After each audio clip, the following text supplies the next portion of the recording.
मेरे सभी प्रिय श्रोताओं को राधे कृष्णा। स्वागत है। मैं भाविनी मिश्रा आप सभी के सुखी, स्वस्थ और मंगलमय जीवन की कामना करती हूँ।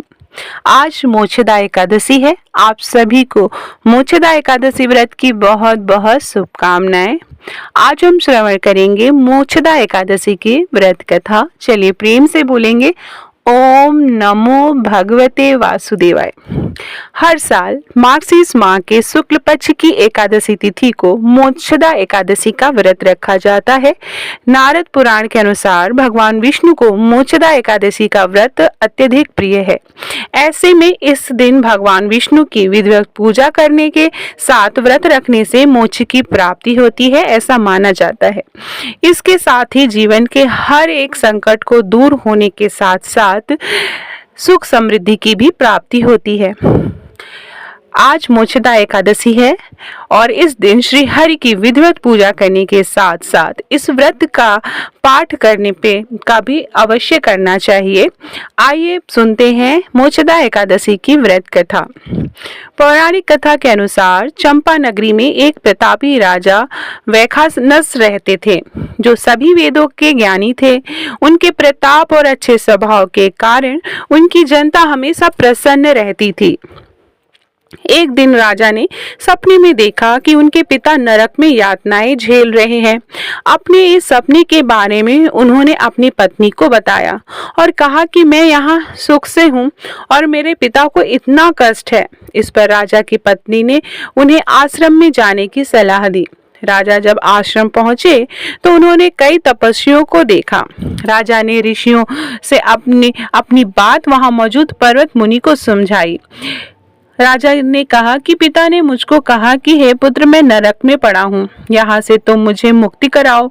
जब मैं यह वचन पिता के मुख से सुने तो मैं बहुत बेचैन हूँ। मैं बहुत ही अशांत महसूस कर रहा हूँ। मुझे इस राज्य, धन, पुत्र, स्त्री, हाथी, घोड़े आदि में कुछ भी सुख प्रतीत नहीं होता है। ऐसे में मैं क्या करूं? और अपनी परेशानी बताते हुए उनके आंखों से आंसू आने लगे। आगे राजा ने कहा, हे ब्राह्मण देवताओं, इस स्वप्न के कारण मैं इतना कष्ट पहुंचा है कि मेरा सारा शरीर जल रहा है। अब आप कृपा करके कोई तप, दान, व्रत आदि बताएं जिससे कि मैं पिता को नरक से मुक्ति करा पाऊं। उस पुत्र का जीवन व्यर्थ है जो अपने माता पिता का उद्धार न कर सके। एक उत्तम पुत्र जो अपने माता पिता तथा पूर्वजों का उद्धार करता है, वह 1000 मूर्ख पुत्रों से अच्छा है। तब ब्राह्मण ने कहा, हे राजन, यहाँ पास ही भूत, भविष्य, वर्तमान के ज्ञाता पर्वत ऋषि का आश्रम है। आपकी समस्या का हल वे ही जरूर कहेंगे। ऐसे में राजा पर्वत ऋषि के आश्रम में पहुंचे। राजा ने आश्रम में देखा कि अनेक शांतचित्त योगी और मुनि तपस्या कर रहे थे। उसी जगह पर्वत मुनि बैठे थे। राजा ने मुनि को देखते ही उन्हें साष्टांग प्रणाम दंडवत किया। मुनि ने राजा से सांगोपांग कुशल पूछी। राजा ने कहा कि महाराज, आपकी कृपा से मेरे राज्य में सब सकुशल है, लेकिन अकस्मात मेरे चित्त में अत्यंत अशांति होने लगी है। ऐसा सुनकर पर्वत मुनि ने आंखें बंद की और भूत विचारने लगे। इसके बाद पर्वत मुनि ने सारा सच जाना और राजा को कहा, तुम एक पुण्य आत्मा हो जो अपने पिता के लिए इतने परेशान हो, लेकिन इसकी बिल्कुल भी जरूरत नहीं है, क्योंकि तुम्हारे पिता अपने कर्मों का फल भोग रहे हैं। तुम्हारे पिता ने तुम्हारी माता को बहुत यातनाएं दी हैं, इसी कारण से उन्हें नरक भोगना पड़ रहा है।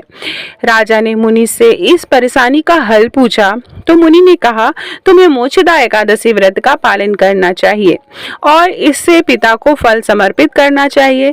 इससे उनके सभी कष्ट दूर हो जाएंगे।